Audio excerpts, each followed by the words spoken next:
Author Talk at the Churchill County Library. Take one. The reason I say that is because this is JT's turn to go and talk to readers in the Fallon area. We'll be at the Churchill County Library in about 3 hours. But in the meantime, I've been getting things ready to go while JT takes a nap because he had a rough night. But what I have behind me here are 3 bins of books. We're taking some small bottles of water, and we have some little giveaway bags that we created for our Mother's Day event. They have a keychain, a piece of chocolate, and our business card. So those are the little giveaway items we're doing. And then I'm carrying them in my nice tote bag. We also have the smaller bin here. This is our office bin that has supplies that we may need, like pens and business cards and bookmarks and all those things. So we're getting ready to head out to Fallon here really soon, and we'll take you along for the drive and the visit to the library, and we'll see how things go. And maybe toward the end of the video, we'll even get JT's thoughts about how he felt this visit went. Now, going back to the author talk at the Churchill County Library, take one. The reason I say that is because today, as I record this, is May 26, 2026. My author talk is actually scheduled for August 25th, 2026. So we'll be doing this again in a few months. But in the meantime, I get to benefit from JT's experience. So let's see how this goes.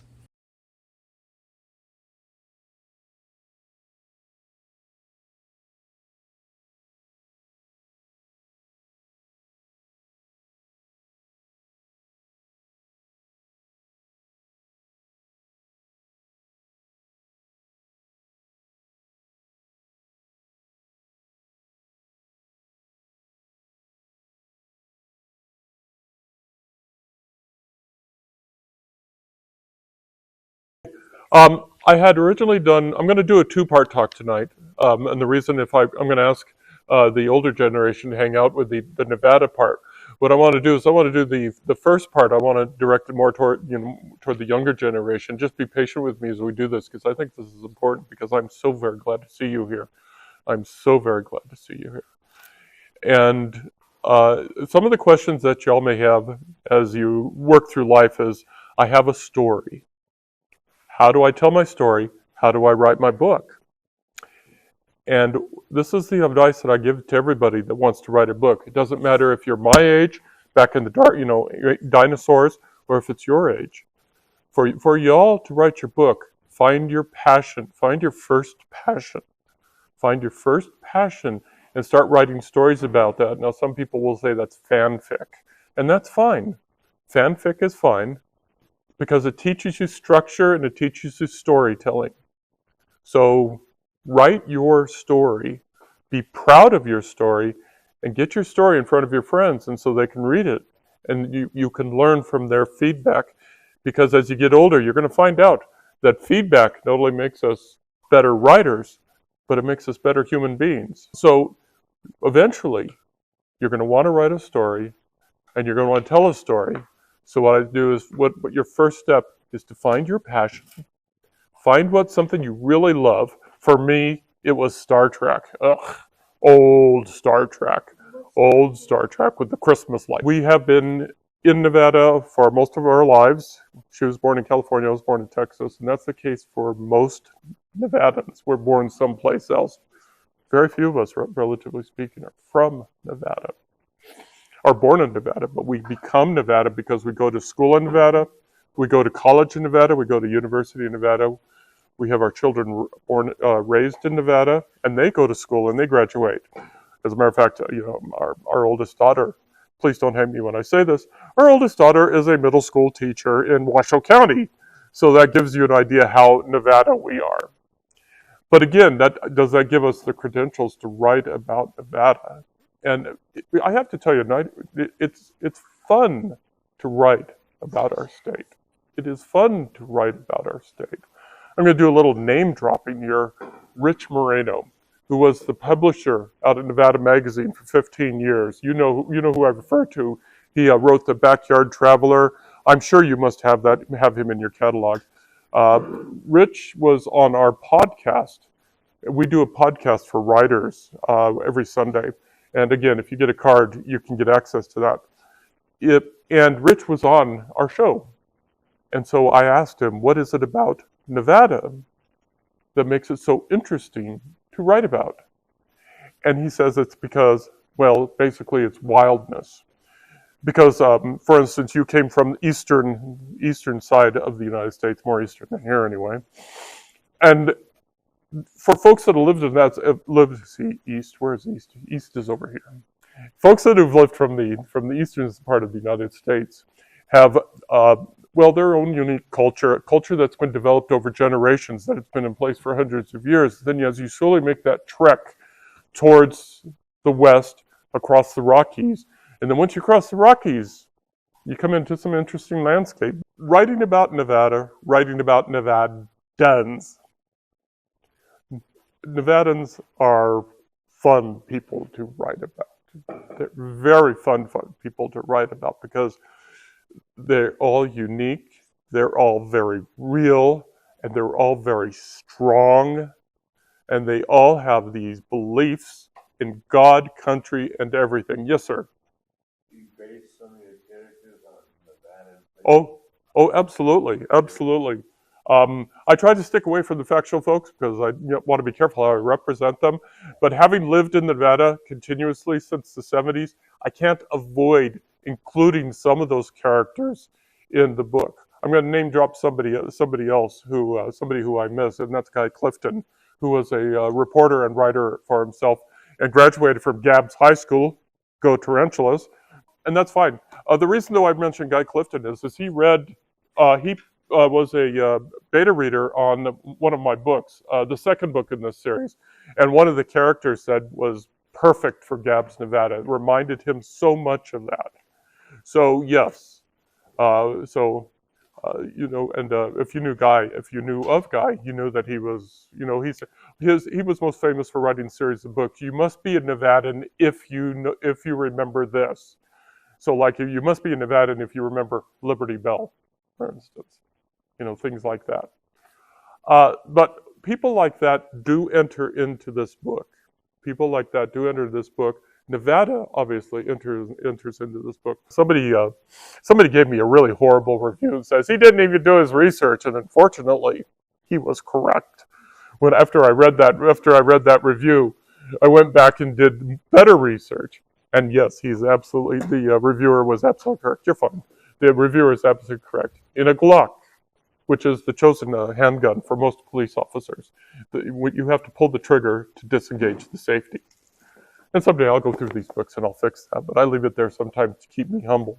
I actually made fun of that mistake in the third book because one of the deputies fired their gun and Sheriff Maggie picks on him and says, you do know the safety is in the trigger, right? He says, oh, right, I knew that. So anyway, there's 3 books of this, and the 4th one is in progress. So you can see from what I was reading that I really like to bring Nevada and the landscape and the field, the sun, the mountains, the sky, all of that into these books specifically, and Zoe, which is another Nevada book, and it's fun and it makes me feel bonded to the state, which has been my home since the 70s. And it's almost, I don't want to say this because it almost sounds like, I'm being ridiculous, but it's almost an honor to be able to write about a state that's given me so much. It's given me a family. It's given me an education. I did my 30 years with the state of Nevada, so it's given me a career. So, writing about Nevada is an opportunity to give that all back. I do use the internet for research for all of that, but you'll find every writer does use the internet for research. In one of these books, Interstate 80 is a key plot point. And so what I was doing is I was using Google Maps to stop at spots, not in towns, but along road at Interstate 80 and capture the landscape and the what the side of the road looks like. Maria? What? What? I'm sorry. Was that the book where you were writing about Utah, and then when we went to that? Oh yeah, that's it. That's exactly it. Yep. So we of course we do cross country trips because we're retired all the time. As a matter of fact, this last week we went to Cedar City, Utah. So we took the extraterrestrial highway there, and we took Highway 50 back because we're Nevada nerds, obviously. But on one of our trips out to my sister in Delaware, we stopped at the rest stop in Utah on the other side of Salt Lake City that featured had a significant scene, and it's like, hey, look at that! I actually got this fact correct. So using the internet and using things like Google Maps comes with a risk. So, but to be able to, find myself, to put myself in the same place as my characters, it was pretty awesome. It's Is it west? oh gosh, what is the highway that runs? Somebody always asks me that question. I haven't figured. What's the highway that runs from Vegas to Elko? 98? 93. What, 93? 93. 93. It's probably probably take a slice out of White Pine with the county seat of Ely. Take a slice out of White Pine. Take a slice out of Lincoln, which is right below that. You take like the western slices of that, and that's about where it is.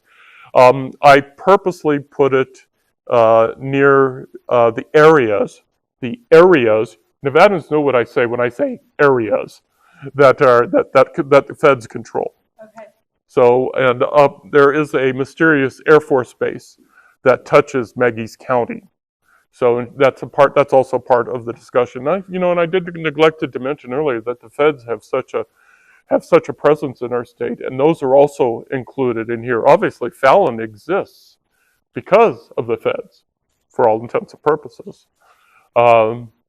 We remember what that was like living in a military community. Obviously, I'm a veteran. Our 3 kids were born in a military hospital, Air Force hospital. So we remember how important a military presence is to the economy and the culture of the community. And so Naval Air Station Fallon, which I went to when I was a teenager, is such an important piece of this place. And my book respects the military and the feds, not so much the feds, but the military, the military presence. You gotta be strong to be a self-published writer because you invest so much time and energy and passion into these things. And you put it out in the world, and just look at this room here. This number of books that you see around here is probably pretty close to between traditional publishing and independent publishing is the same amount that's dropped probably in a month. That's how popular those are. Everybody wants to be a writer. You as librarians understand the volume, the tsunami of books that are out there, not just every year, not just every month, but every day. Dozens of books are published every day. So I would say in a month, probably close across the entire industry. This is probably a fair representation of how many books are published. Lightning can strike. The Martian. The movie The Martian and Project Hail Mary. I can't remember. Do you guys remember the author? Andy Weir? Andy Weir. Andy Weir published on Amazon The Martian as a self-published book. He offered it for 99 cents. I have 99-cent books for 99 cents, but it was a living book. It was a living book. His friends would say, hey, you need to put this in your book. You need to put that. And eventually, lightning struck in a battle, and Andy Weir is now a multimillionaire, but he started in the same place that CC and I are in. All it just takes is just, lightning in a bottle. It can happen. No, this is fun. I'm having fun. Any more questions? So if you write every day, but be prepared for it to take over your life. Thank you.